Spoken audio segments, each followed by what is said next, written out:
يبدأ العرض على الله. من الناس هناك أصناف لا ينظر الله إليهم. يا الله، ما معنى لا ينظر الله إليهم؟ لا يرحمهم. تخيل، لا ينظر الله إلى. أعطيك مثال ولله المثل الأعلى. تريد مقابلة مثلا مديرك في العمل أو كذا، تقول اصرفوا فلان، لا أريد أن أرى وجهه. أكيد أنت فاعل فعل عظيم، ولله المثل الأعلى.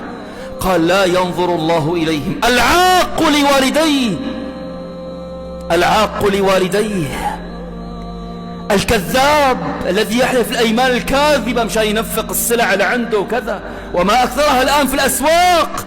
الغشاش، الديوث الذي لا يغار على أهل بيته. تخرج ابنته وزوجته وأخته متبرجة وكاشفة عن جسدها وتختلط بالرجال وهو لا يغار يرضى.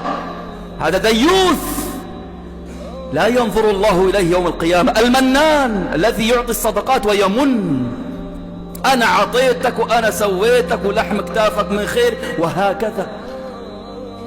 المرأة المترجلة تتشبه بالرجال وتلبس ثياب الرجال وكذا. ونحن في زمان الآن صار يعملوا عمليات، النساء تقلب أنفسها، يعني بيقلبوا نفسهم رجال، والرجال يقلبوا أنفسهم إيش؟ نساء، والعياذ بالله. زمن عجيب. أصناف.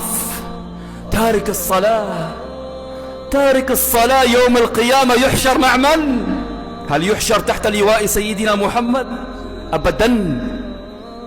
يوم القيامة الأمم، كل أمة تحشر تحت لواء نبيها.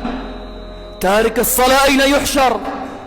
قال عليه الصلاة والسلام، هذا مو كلامي، قال يحشر مع فرعون وهامان وقارون وأبي بن خلف.